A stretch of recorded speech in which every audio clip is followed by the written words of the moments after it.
जय माता दी। जय श्री राम। आज हम भगवान श्री राम की विशेष कृपा हेतु जो श्री रामचरितमानस का पाठ चल रहा है, जिसमें हम अरण्य कांड का श्रवण कर रहे हैं, तो बड़ी सुंदर महिमा चल रही है भगवान श्री राम की। तो चलो श्रवण करते हैं उनकी विशेष कृपा हेतु आगे का पाठ। अब्रेल भक्ति मागवर गीत गयो हरिधाम, तेही की क्रिया यथोचित निज कर कीनी राम। अखंड भक्ति का वर मांगकर गिरिराज जटायु श्री हरि के परम धाम को चला गया। श्री रामचंद्र जी ने उसकी दाह कर्म आदि सारी क्रियाएं यथा योग्य अपने हाथों से की। श्री रघुनाथ जी अत्यंत कोमल चित्त वाले, दीन दयालु और बिना ही कारण कृपालु हैं। गीध पक्षियों में भी अधम पक्षी और मांसाहारी था, उसको भी वह दुर्लभ गति दी जिसने योगी जन्म मांगते रहते हैं।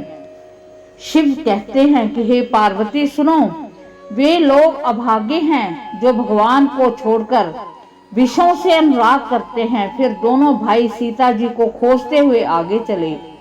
वह वन की सघनता देखते जाते हैं। वह सघन वन लताओं और वृक्षों से भरा है। उसमें बहुत से पक्षी, मृग, हाथी और सिंह रहते हैं। श्री राम जी ने रास्ते में आते हुए कबंध राक्षस को मार डाला। उसने अपने शाप की सारी बात कही। वह बोला कि दुर्वासा जी ने मुझे शाप दिया था, अब प्रभु के चरणों को देखने से वह पाप मिट गया है। हे गंधर्व सुनो, मैं तुम्हें कहता हूँ, ब्राह्मण कुल में द्रोह करने वाला मुझे नहीं सुहाता।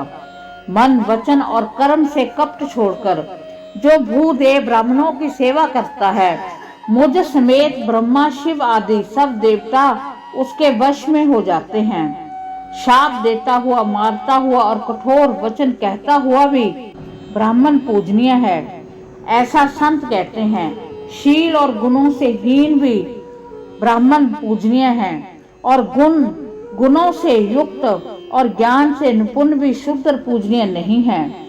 श्री राम जी ने अपना धर्म कहकर उसे समझाया। अपने चरणों में प्रेम देखकर वह उनके मन को भाया। तदंतर श्री रघुनाथ जी के चरण कमलों में सिर नवाकर वह अपनी गति पाकर आकाश में चला गया। उधार श्री राम जी उसे गति देकर शबरी जी के आश्रम में पधारे। शबरी जी ने श्री रामचंद्र जी को घर में आए देखा। तब मुनि मतंग जी के वचनों को याद करके उनका मन प्रसन्न हो गया। कमल सुदर्श नेत्र और विशाल भुजा वाले सिर पर जटाओं का मुकुट और हृदय में बनमाला धारण किए हुए सुंदर सांवले और गोरे दोनों भाइयों के चरणों में शबरी जी लिपट पड़ी। वह प्रेम में मगन हो गईं। मुख से वचन नहीं निकलता, बार बार चरण कमलों में सिर नवा रही हैं। फिर उन्होंने जल लेकर आदर पूर्वक दोनों भाइयों के चरण धोए। फिर उन्हें सुंदर आसनों पर बैठाया। उन्होंने अत्यंत रसीले और स्वादिष्ट कंद मूल फल लाकर श्री राम जी को दिए। प्रभु ने बार बार प्रशंसा करके उन्हें प्रेम सहित खाया। फिर वह हाथ जोड़कर आगे खड़ी हो गई। प्रभु को देखकर उनका प्रेम अत्यंत बढ़ गया। मैं किस प्रकार आपकी स्तुति करूं, मैं नीच जाति और अत्यंत मूढ़ बुद्धि हूँ, ऐसा शबरी ने कहा। जो अधम से भी अधम है, स्त्रियां उनमें भी अत्यंत अधम है, और उनमें भी हे पाप नाशन मैं मंद बुद्धि हूँ। श्री रघुनाथ जी ने कहा कि हे भामिनी, मेरी बात सुन। मैं तो केवल एक भक्ति ही का संबंध मानता हूँ। जाति पाति, कुल, धर्म, बढ़ाई, धन, बल, कुटुंब, गुण और चतुरता, इन सब के होने पर भी भक्ति से रहित मनुष्य कैसे लगता है, जैसे जलहीन बादल दिखाई पड़ता है। मैं तुझसे अब अपनी नवदा भक्ति कहता हूँ, तू सावधान होकर सुन और मन में धारण कर। पहली भक्ति है संतों का सत्संग, दूसरी भक्ति है मेरी कथा प्रसंग में प्रेम, तीसरी भक्ति है अभिमान रहित होकर गुरु के चरण कमलों की सेवा, और चौथी भक्ति यह है कि कपट छोड़कर मेरे गुण समूहों का गान करे। मेरे राम मंत्र का जाप और मुझ में दृढ़ विश्वास ये पांचवी भक्ति है जो वेदों में प्रसिद्ध है। छठी भक्ति है इंद्रियों का निग्रह, शील, बहुत कार्य से वैराग्य और निरंतर संत पुरुषों के धर्म में लगे रहना। सातवीं भक्ति है जग भर को समभाव से मुझ में ओत प्रोत देखना और संतों को मुझसे भी अधिक करके मानना। आठवीं भक्ति है जो कुछ मिल जाए उसी में संतोष करना और स्वप्न में भी पराये दोषों को ना देखना। नवीं भक्ति है सरलता, सबके साथ कपट रहित बर्ताव करना, हृदय में भरोसा रखना और किसी भी अवस्था में हर्ष और विषाद का न होना। इन नौवे में जिनके एक भी होती है वह स्त्री पुरुष जड़ चेतन कोई भी हो। हे भामिनी, मुझे वही अत्यंत प्रिय है, फिर तुझमें तो सब प्रकार की भक्ति दृढ़ है। अतः एवं जो गति योगियों को भी दुर्लभ है वही आज तेरे लिए सुलभ हो गई है। मेरे दर्शन का परम अनुपम फल ये है कि जीव अपने सहज स्वरूप को प्राप्त हो जाता है। हे भामिनी, अब यदि तू गजगामिनी जानकी की कुछ खबर जानती हो तो बताओ। शबरी ने कहा कि हे रघुनाथ जी, आप पंपा नामक सरोवर को जाइए, वहां आपकी सुग्रीव से मित्रता होगी।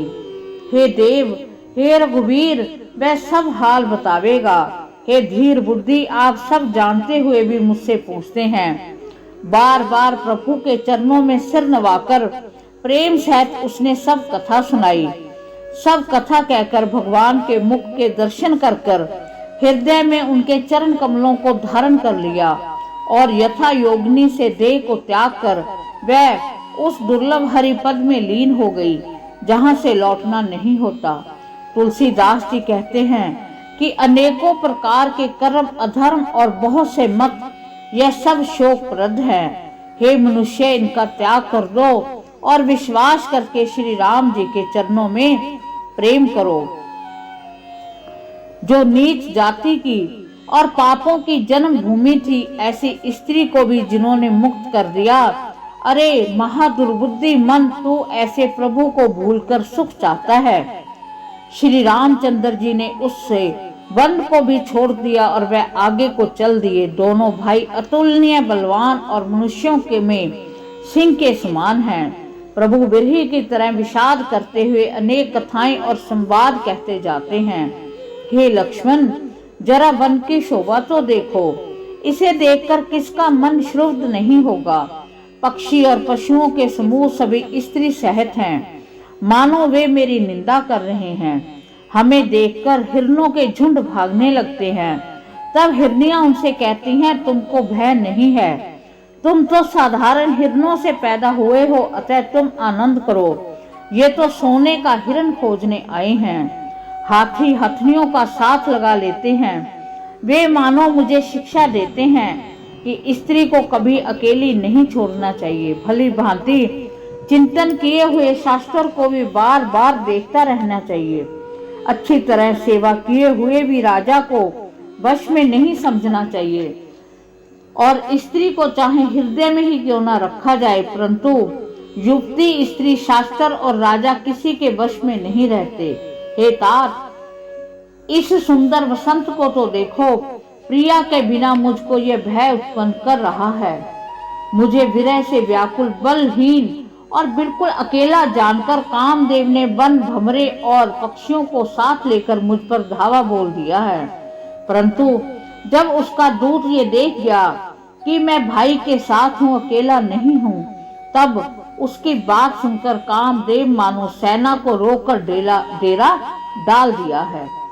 विरह विकल बलहीन मोही, जाने से लिप्त अकेल, सहत विपन्न मधुकर खग, मदन कीन बगमेल, देख गयो भ्राता सहत, तासो दूत सुन बात, डेरा कीन्यो मनहु तब, कटको हटकी मन जात। इस प्रकार बड़ी सुंदर गाथा भगवान श्री राम की, जहाँ पर शबरी जी भगवान श्री राम के दर्शन करती हैं और बार बार पुलकित हो जाती हैं। उनके ये दर्शन उनके हृदय में खुशी को समाये नहीं बनते। भगवान श्री राम के भगवान श्री राम के चरणों से लिपट कर, चरणों को धोकर वो पल पर उनको निहारती है। तो भगवान श्री राम की बड़ी सुंदर महिमा को हमने श्रवण किया।